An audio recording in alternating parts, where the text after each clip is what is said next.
Now, ladies and gentlemen, it's time for us to go ahead to our next star speaker. A world-renowned thought leader, a strategist and futurist who is celebrated for his transformative contribution across business technology and leadership.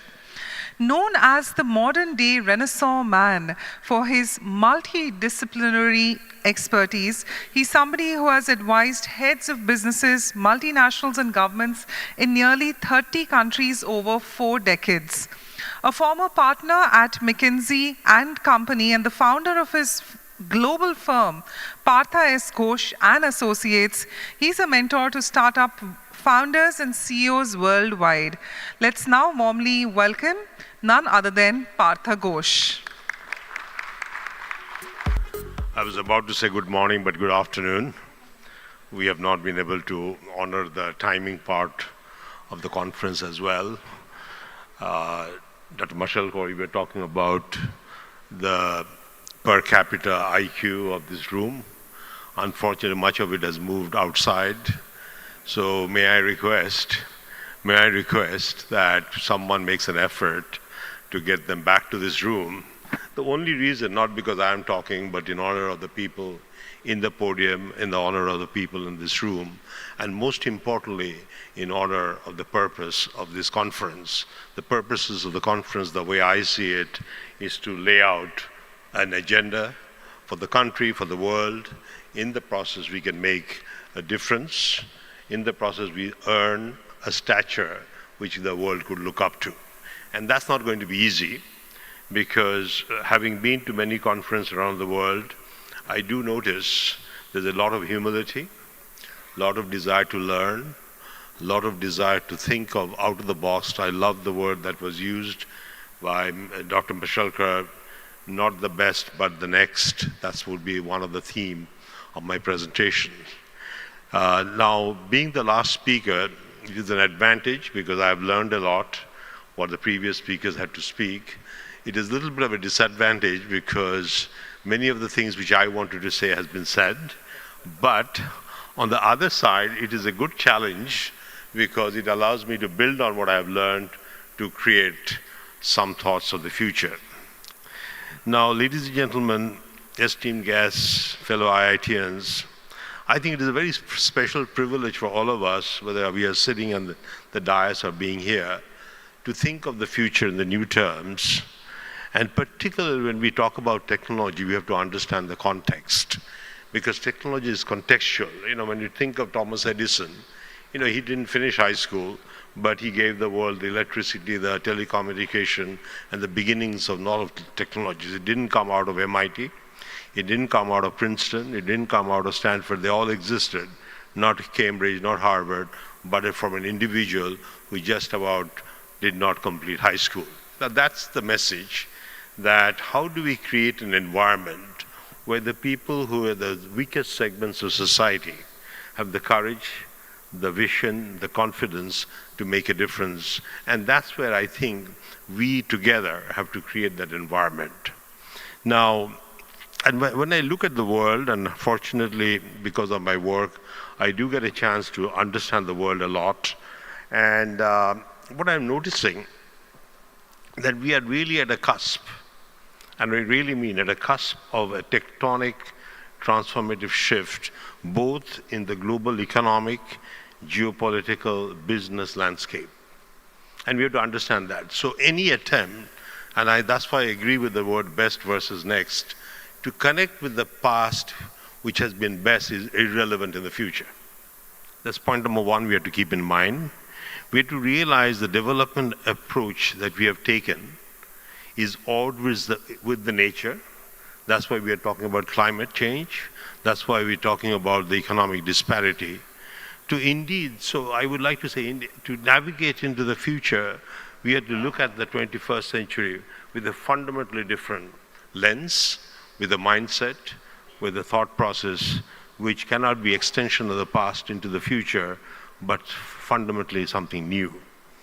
So we do need a new S-curve, and civilization, if I may say, not only India, but the world, is at this point of inflection.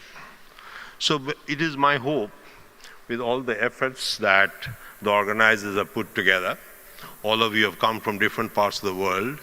It is our responsibility to see what that new S-curve would be. And I think that is the purpose of Pan-IIT conferences. It is not to celebrate what we have done, we must, but what is to, purpose should be more to define what might come into the future. Not to predict, not to peep into, but create the technology which others would like to peep into.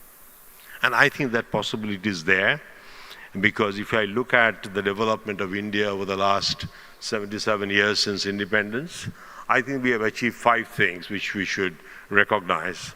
First, obviously all of you know self-sufficiency in food, global visibility in several sectors like biopharma. We have earned a lot of respect, information technology, space travel, and of course many of you have been in leadership positions, not only in this country, all over the world, from Google to Microsoft to various places like my firm McKinsey. We have earned a significant amount of respect in different quarters of the world. There's no doubt about it. And in the last 10 years, I sense a new sense of self-confidence. But sometimes I feel it's overhyped. So we have to also understand that there are 135 nations whose human development index is better than ours. We cannot neglect that. We think in terms of size of the economy. Yes, we are 5th largest or 4th largest. It doesn't really mean much because we are 1.6 billion people, 1.5 billion people. In terms of per capita income, we are $2,500. Average of the world is $13,700. We are 1/5 the average. Forget Japan or United States, Norway or Sweden, which are in the $100,000 category. Then when you look at pollution, I don't have to talk about it. When you look at corruption, I don't have to talk about it. India doesn't rank too well. And most damaging of all, which we often do not realize, that India's trade balance since 1950 has been negative. And what does it tell you? That we are not competitive. We are not producing products which the world would buy. We buy more than we sell. In the process, we have suffering from negative trade balance. So yes, we have achieved a lot. I learned a lot of the things which was discussed earlier. These are all important steps forward. But yet, I think it's very, very difficult to problems that we are facing, which we must connect with full reverence, particularly people at the base of the pyramid. Now, I look at the challenges that we face in India with a very positive mindset. But we need a new strategic framework, and that framework should define how do we want to get ourselves organized, how do you want to channelize the energy of the IITs and the many other colleges and universities towards a higher level purpose. And that definition of a strategic framework is yet to come. And that's why, while we have done a lot of little things right, very important things, for example, what Professor Jhunjhunwala as well as Professor Mashalkar presented are absolutely grandiose. I was very impressed. I took a lot of notes, actually. But at the same time, I felt a lot of people who are not in the room outside missed out in this opportunity of educating themselves. Because I do believe the competitiveness of any country will depend upon the velocity at which we learn. And when people lose out on the learning opportunities, we are looking at a tremendous amount of leakage. And those are the things that we have to honestly, bluntly, candidly talk about. So once again, I will request if few of you could get, particularly the youngsters who are chit-chatting outside, to come into the room to benefit for the remaining 11 minutes what I have to say. Now, when I look at the possibilities ahead, firstly, given the kind of individuals who are assembled here, I think first we must unlock our inner courage. And that's what I'm trying to do. I'm perhaps being too blunt, to find alternative pathways which is significantly more agile and aspirational. Because it is clear that if we follow the pathway which was created because of the Industrial Revolution, which has degraded the nature, which we all talk about, climate change. It has disturbed the relationship with nature between mankind and nature. It has created economic disparity significantly wider.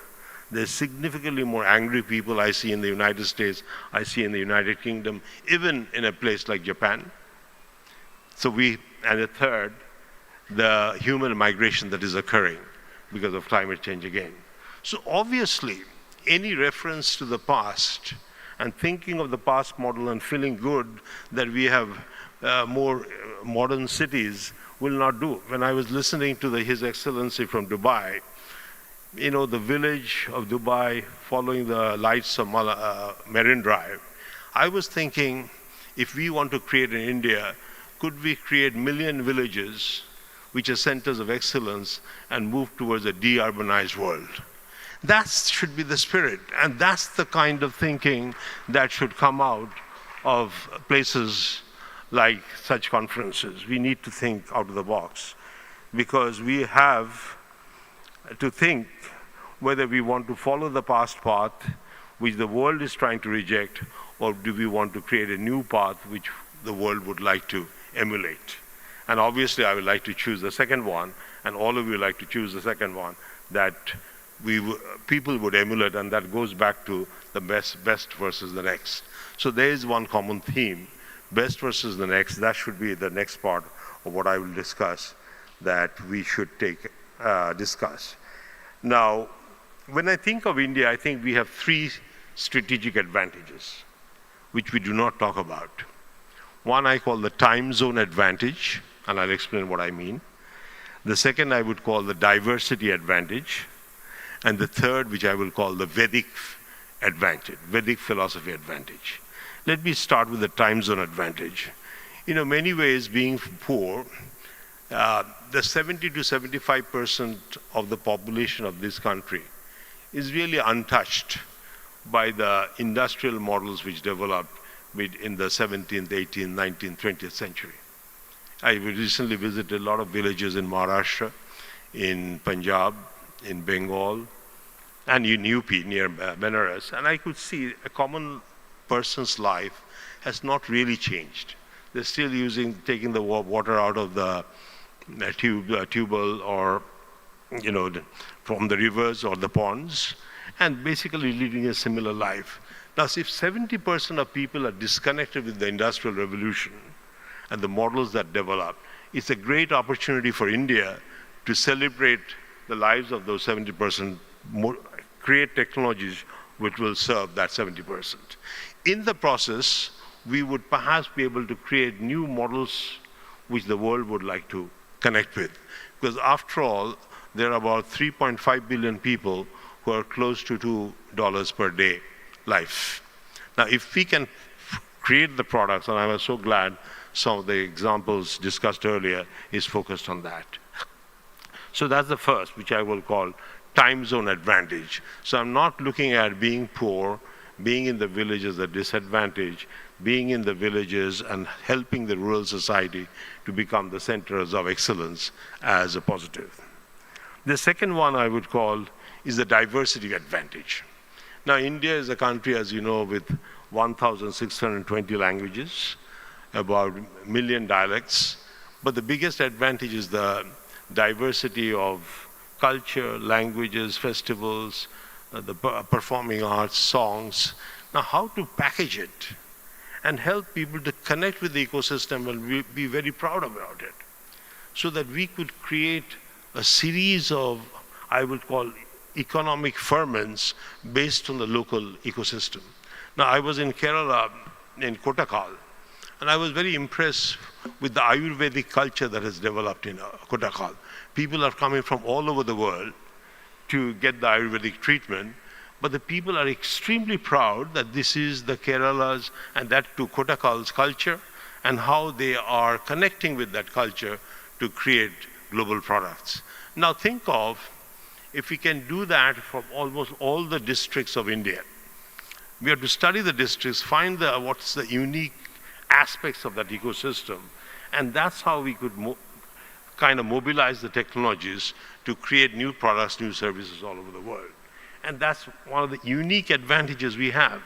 Because once we create products where a farmer in Punjab could talk to a farmer in Kerala in their own mother tongue with AI doing the translation, real time, then you are creating a new ecosystem which could take to the world.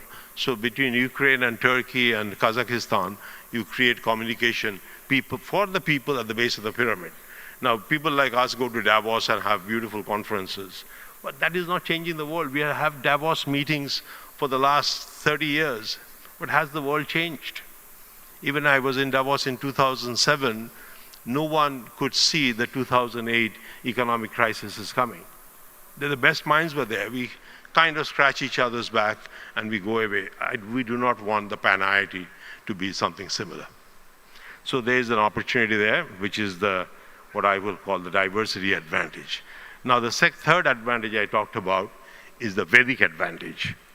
Now, for any country, the world, the civilization or company, or for that matter, any individual to change, any institution to change, you need a strategic framework.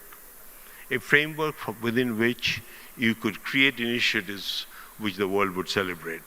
Now, if you look at the Vedic philosophy and use that as a framework, then I think we could give to the world something world could truly celebrate. I'm not just talking about Vasudevam Kudumbakam, which these days we are talking about a lot. This is important. But I'm talking about more the fundamentals of Vedic philosophy, which is harmony with nature, that creating products which will not hurt the nature.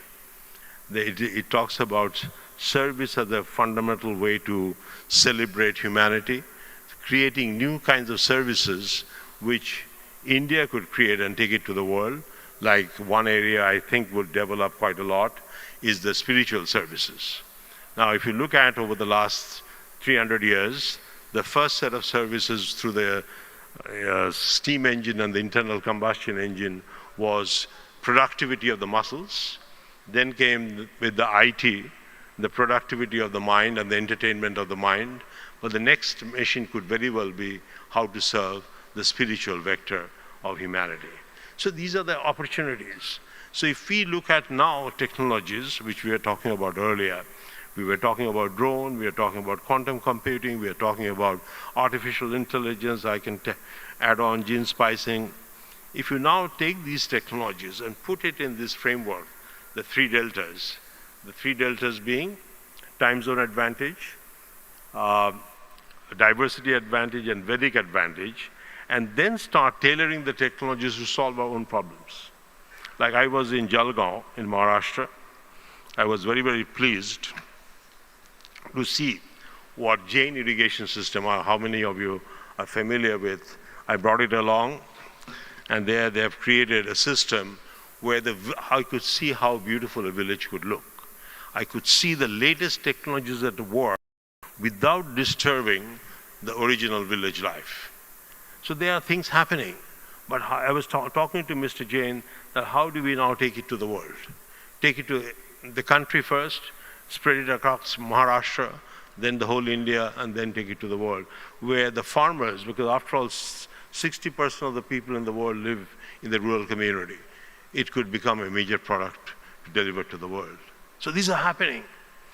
Similarly, the other thing that I think India could take lead, we have to move away from the term healthcare.